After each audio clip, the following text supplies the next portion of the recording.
የመጨረሻው መለከትና የትውልዱ መከራ።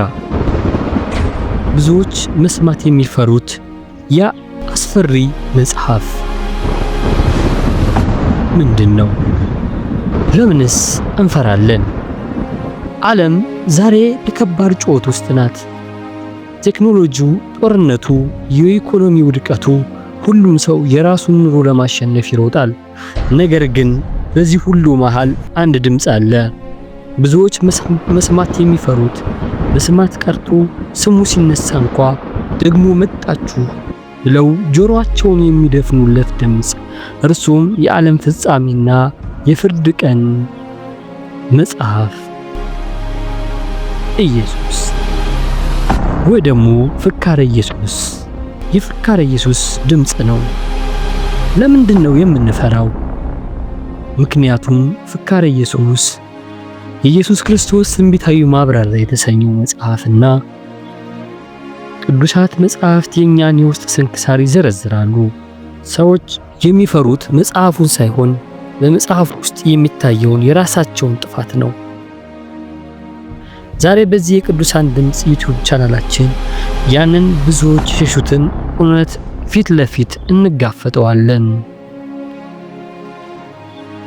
የዘመኑ ምልክቶች። ጌታችን በደብረ ዘይት ተራራ ለደቀ መዛሙርቱ የነገራቸው ምስጢር ዛሬ በእኛ ዘመን እንደ ፀሐይ በርቶ ይታያል።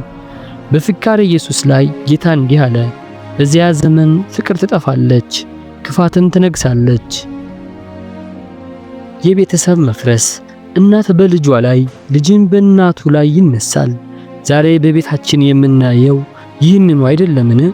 ወላጆች ልጆቻቸውን በገንዘብ የሚሸጡበት፣ ልጆች ወላጆቻቸውን አረጋውያንን መርጃ የሚያደርሱበት ዘመን ነው። የሴቶችና የወንዶች ሁኔታ መጽሐፉ እንዲህ ይላል፣ ሴቶች ኀፍረታቸውን ይጥላሉ፣ እንደ ወንዶችም ይለብሳሉ፣ ወንዶችም የሴቶችን ጠባይ ይይዛሉ። ዛሬ በዓለማችን ላይ ያለው የሥርዓተ ጾታ መደበላለቅና የሞራል ዝቅጠት በመጽሐፉ አስፈሪ ተብሎ የተጠቀሰው ታላቁ ምልክት ነው። የተፈጥሮ ጩኸት። ምድር ትናወጣለች፣ ሰማይ ዝናሙ ይከለክላል። ዛሬ የምናየው የአየር ንብረት ለውጥ አይደለም፣ የምድር ሰለባ መሆን ነው። ምድር የሰውን ልጅ ክፋት መሸከም ስላቃታት ታለቅሳለች። እስቲ ራስህን ጠይቅ፣ አንተ በዚህ ዘመን ውስጥ የት ነህ? ከክፋቱ ጋር አብረህ እየፈሰስክ ነው ወይስ ቁመህ እያስተዋልህ? ታላላቅ አባቶች ገና ድሮ ስላለንበት ዘመን አልቅሰዋል።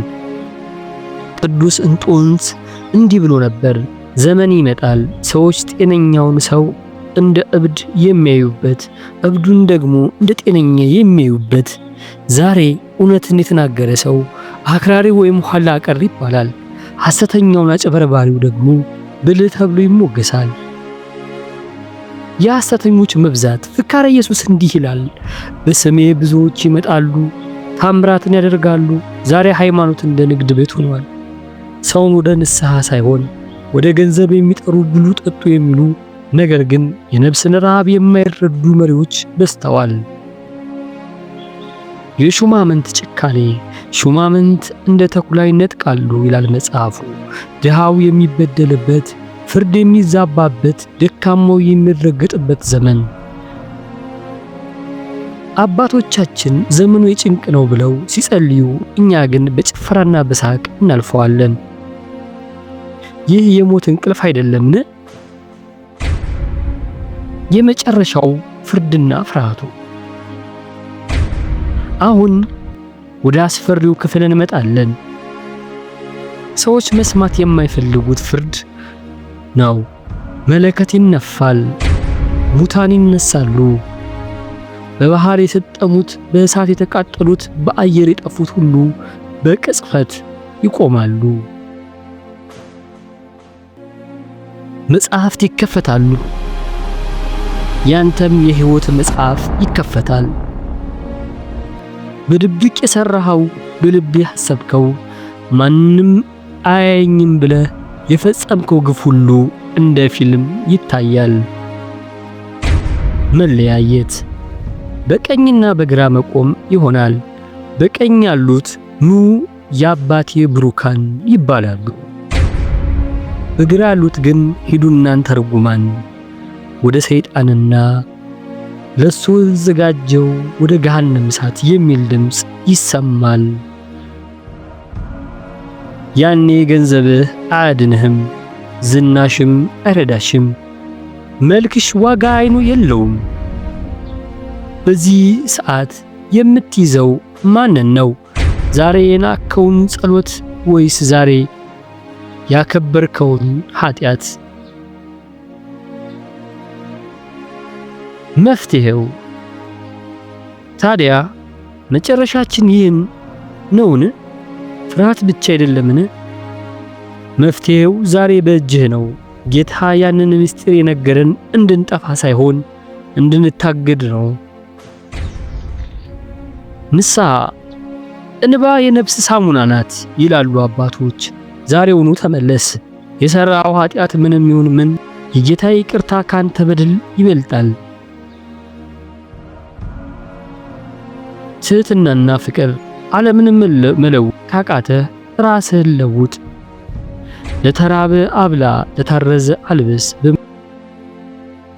በሥራህ ሁሉ እንኳን ቢሆን በቅንነትና በትህትና ሰዎችን አገልግል። ይህም ታላቅ አምልኮ ነው። በመንፈቀ ሌሊት ይመጣል ተብሏልና በጸሎት ንቃ። ተወዳጆች ተመልካቾቼ ይህ የቅዱሳን ድምፅ ዩቲዩብ ቻናላችን ነው። ዓለም በጨለመችበት በዚህ ሰዓት የአባቶችን ብርሃን የመጽሐፍቱን ምስጢርና የነፍስን ምግብ ይዘንላችሁ እንቀርባለን። ይህን ቃል ሰምታችሁ ዝም አትበሉ። ለሚወዱት ሰው ሼር በማድረግ አንዲት ነፍስ ከጥፋት ይታደጉ። ይህንን ቻናል ሰብስክራይብ በማድረግ የዚህ መንፈሳዊ ጉዞ ቤተሰብ ይሁኑ። ቃሉን የምንሰማው ለመፍራት ሳይሆን ለመዳን ይሁን። የጌታ ቸርነት፣ ድንግል ማርያም አማላጅነት፣ የአባቶች ጸሎት ከሁላችን ጋር ይኑር። ቸር ቆዩን።